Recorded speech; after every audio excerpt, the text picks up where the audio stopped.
Hello दोस्तों, बात करते हैं सेल की। यानी steel authority of India limited की 122 रुपए का स्टॉक है और 28 मिलियन शेयर्स हमारे प्रीवियस डे में ट्रेड होते हुए दिखाई दिए थे।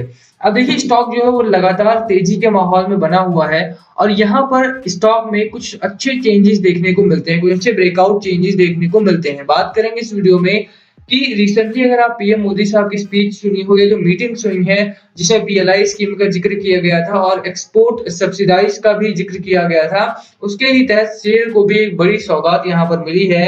एफपीआई ने जहां पर अपनी शेयर होल्डिंग को बढ़ाया है और बिग बुल ने भी यहाँ पर 1.5% के आसपास का स्टेक बाय किया है। वहीं पर क्या सेल अब नए रिकॉर्ड्स बनाता हुआ दिखाई देगा? यानी क्या टारगेट होना चाहिए आपका इस स्टॉक के साथ?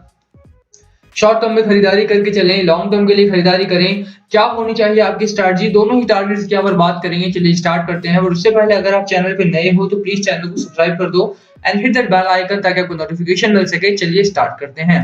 बात करें यहाँ पर सेल की, तो सेल एक बेहतरीन स्टॉक है और कुछ जो प्राइम मोमेंट्स रहे हैं प्रीवियस डेज में, वो मैं आपको यहाँ पर एक एक करके गिनवा देता हूँ। उसके बाद स्टार्ट करेंगे वीडियो। आप देखिए कि सेल में कई बड़ी खबरें हैं। गवर्नमेंट ने टेक्सटाइल सेक्टर की अगर आप बात करें तो वहां पर पीएलआई स्कीम लॉन्च की। साथ ही साथ गवर्नमेंट ने एक और स्कीम लॉन्च की, कॉमर्स मिनिस्टर ने, ये कहकर कि जो एक्सपोर्ट करने वाली कंपनीज है जिनमें मेटल सेक्टर हमारा प्रीमियम में आता है, उनके ऊपर जो 56,000 करोड़ का कर्ज अटका हुआ है उसको माफ किया जाएगा to push the export group. तो यहाँ पर एक्सपोर्ट ग्रुप्स कंपनीज जो है हमारे सामने, उनको एक अच्छा पुश मिला है इस खबर के बाद। तो एक खबर तो वो है जिससे लगता है कि सेल या सेल जैसी और भी कंपनीज में एक अच्छा पुश मिलेगा, एक अच्छा ग्रोथ देखने को मिलेगी इन कमिंग डेज। दूसरी जो बड़ी खबर हमारे सामने है, स्टील इकोनॉमी का जिक्र हुआ है पिछले दिनों। और स्टील इकोनॉमी का क्या मतलब है कि आप देखिए कि स्टील प्राइसेस यानी सेल का जो स्टॉक प्राइस था वो बहुत तेजी से भागा था। 32 रुपए से 151 रुपए तक गया है एक साल के बीच में। और रीजन क्या रहा था? रीजन यही था कि स्टील प्राइसेस जो थे वो इंटरनेशनल मार्केट में बहुत तेजी से बढ़े थे। बट देन चाइना ने इंटरवीन किया और उसके बाद स्टील प्राइसेस भी कम हुए और सेल का जो स्टॉक प्राइस 150 था वो थोड़ा सा रिड्यूस होकर 120 तक का हिट किया था। अभी यहाँ पर ही ये ट्रेड करता हुआ दिखाई देता है। तो दोबारा से, क्योंकि चाइना अपने प्रोडक्शन को कम कर चुका है, दोबारा से वहां पर एल्यूमिनियम के प्रोडक्शन में कमी आई है, वहां पर स्टील के प्रोडक्शन में कमी आई है और यही कारण है कि स्टील के दामों में तेजी देखने को मिल रही है दोबारा से, ऑयल के दामों में तेजी देखने को मिल रही है दोबारा से। तो इस समय पर मेटल सेक्टर में एक अच्छी लहर आने के चांसेस हैं। आप देखिए नाल्को पिछले दिनों कितना तेजी से भागा है और वही रैली अब हम सेल में भी एक्सपेक्ट कर रहे हैं। जिस तरह के चेंजेस इसके चार्ट पैटर्न में आए हैं और जिस तरह से गवर्नमेंट की तरफ से इसे पुश मिला है उसको देखते हुए, एक और प्राइम खबर है यहाँ पर सेल को लेकर के, उसकी भी बात करेंगे। अब देखिए अगर चार्ट पैटर्न को देखें तो यहाँ पर बृहस्पतिवार का जो चार्ट रहा था हमारा वो काफी बेहतर रहा था, इन द सेंस कि यार वॉल्यूम बहुत अच्छा ट्रेड हुआ था। साथ ही साथ अराउंड 2% की रैली भी यहाँ पर देखने को मिली थी। आप देखेंगे तो कंपनी लगातार प्रॉफिट कर रही है और यही कारण है कि इसको सिर्फ शॉर्ट टर्म के लिए ना लेकर के अगर आप लॉन्ग टर्म के लिए भी बाय करते हैं तो यहाँ पर अच्छा खासा मुनाफा आप लंबे समय में भी घर लेकर के जाएंगे। और यही कारण है, आप देखिए यही कारण है कि बिग बुल ने इस समय पर जून क्वार्टर में अपनी शेयर होल्डिंग को बाय किया है, इसमें अपना स्टेक को बाय किया है, इसमें अराउंड 1.5% के आसपास स्टेक बाय किया, उसको भी मैं आपको दिखाऊंगा यहाँ पर। बट अगर आप फाइनेंशियल सिचुएशन की बात करूं सेल के, तो सेल फाइनेंशियली काफी बेहतर कर रही है। यहाँ पर आप देखेंगे तो 2012 में 48,000 करोड़ का प्रॉफिट कमाने वाली कंपनी 2021 आते आते 69,000 करोड़ का प्रॉफिट कमाती है, और वो भी तब जब इंडिया अंडर लॉकडाउन बधा हुआ है। और आप जानते हैं कि मेटल सेक्टर जो है वो लेबर इंटेंसिव इंडस्ट्री है, उसके बावजूद भी यहाँ पर कंपनी ने काफी अच्छा रेवेन्यू जनरेट किया था इस दौरान। और साथ ही साथ अगर आप नेट प्रॉफिट की भी बात करेंगे तो नेट प्रॉफिट भी कंपनी ने बहुत अच्छा जनरेट किया था। 4,000 करोड़ तक का प्रॉफिट यहाँ पर जनरेट कर रही है कंपनी इस समय पर। और प्रॉफिट मेकिंग फर्म है, लेबर इंटेंसिव होने के बावजूद भी लॉकडाउन के अंदर भी इन्होंने सिर्फ और सिर्फ प्रॉफिट ही घोषित किया है पिछले कई सालों से।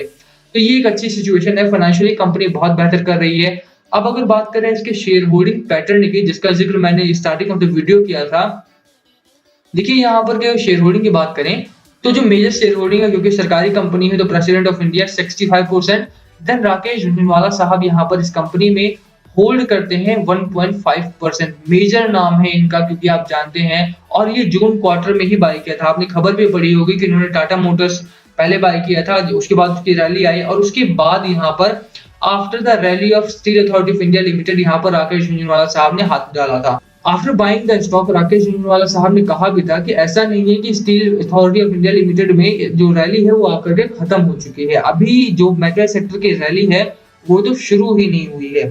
तो इसीलिए यहाँ पर दोबारा से बाय कॉल्स सेल के लिए आना स्टार्ट हो चुके हैं। शेयर होल्डिंग बहुत बेहतर है। एफआईआई एफपीआई ने अपनी शेयर होल्डिंग को जून क्वार्टर में बढ़ाया है, आपको याद हो तो। और मेजर शेयर होल्डिंग यहाँ पर म्यूचुअल फंड भी होल्ड करते हैं। श्योरली थोड़ा सा रिडक्शन जरूर आया है, but still they are holding more than 5.5%। तो कहीं ना कहीं आप देखेंगे शेयर होल्डिंग के टर्म्स में देखिए, चाहे आप फाइनेंशियल सिचुएशन देखिए कंपनी की या खबरों की बात करें, तो खबरें भी जो प्रेजेंट खबर है हमारे सामने, public sector steel major SAIL is looking to more than double capacity to 15 million tons by 2030 तक ये अपनी कैपेसिटी को डबल करने की कोशिश में है।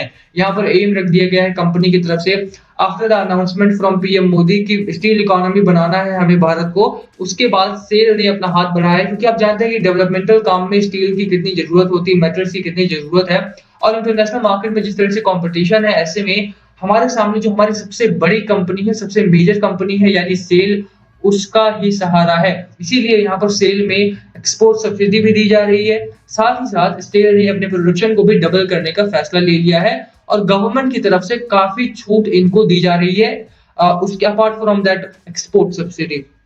तो कहीं ना कहीं सेल के दिन जो है अब दोबारा से अच्छे दिन वहां पर आने वाले हैं।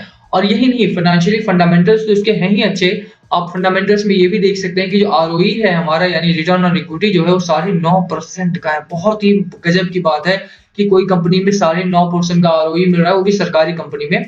साथ ही आरओसीई की बात करें तो 11% का रिटर्न ऑन कैपिटल एम्प्लॉयड है, यानी मार्जिन वगैरह कंपनी ने काफी गजब का कर रखा है अपना।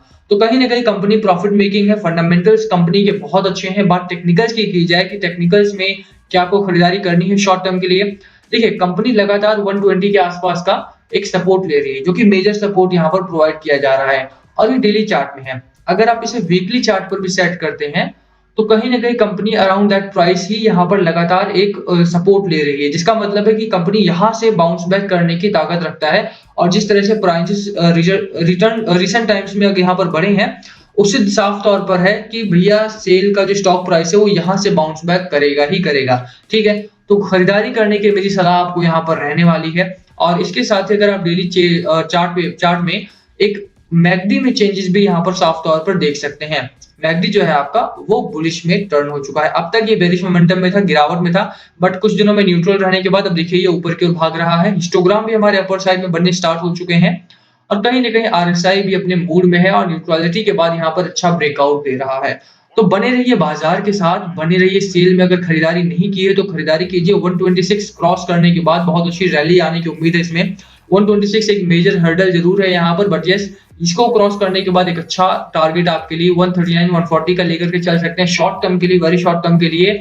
और अगर आप लॉन्ग टर्म की बात करें, लॉन्ग टर्म यानी मिड टर्म की बात करें, तो 157 आपका सेकंड टारगेट होने वाला है। तो 157 155 का टारगेट लेकर के चलिए। और मुझे लगता है कि ये टारगेट आपका आने वाले 2 to 3 मंथ्स में कंप्लीट हो सकता है, क्योंकि जिस तरह से प्राइसेस बढ़े हैं, जिस तरह से सपोर्ट बढ़ा है गवर्नमेंट की तरफ से, surely market will push the stock यहाँ पर। ठीक है, तो खरीदारी कीजिए सेल में। मार्केट के हालात बहुत अच्छे हैं। एफआईआई एफपीआई की बात करें, दोनों ही तरफ से खरीदारी आ रही है। यहाँ पर 704 करोड़ 420 करोड़ दोनों ही तरफ से खरीदारी आई है। तो बने रहिए सेल के बाद। अगर आपने ऑलरेडी बाय कर रखा है तो होल्ड कीजिए। नॉट मोर देन 2 to 3% और 4% ऑफ टोटल कैपिटल, इतना ही पैसा इसमें इन्वेस्ट करना है। अच्छा स्टॉक है, इतने में ही आपको बहुत बेहतरीन प्रॉफिट दे सकता है। ठीक है, ये शॉर्ट टर्म के टारगेट है 155 157 का, तो खरीदिए और बने रहिए। लॉन्ग टर्म की बात करें तो लॉन्ग टर्म में आपका पैसा श्योरली जैसा पहले हुआ था वैसा ही होगा और आपका पैसा डबल फिर से होगा, डबल से भी ज्यादा होगा यहाँ पर, क्योंकि जो रैली एक्सपेक्ट की जा रही है वो बहुत ही गजब की है। इसी का वीडियो खत्म करते हैं। शॉर्ट टर्म के लिए बाइंग करने की मेरी अभी के लिए सलाह रहेगी आपको, बाकी लॉन्ग टर्म के लिए बाय करके रखिए स्टॉक को। क्या है आपकी स्ट्रैटेजी सेल को लेकर के, प्लीज कमेंट करके शेयर करना। वीडियो पसंद आई हो तो लाइक करना, चैनल पर नए हो तो सब्सक्राइब किए बिना मत जाना। Thank you for watching. Please comment below अगर कुछ पूछना हो तो।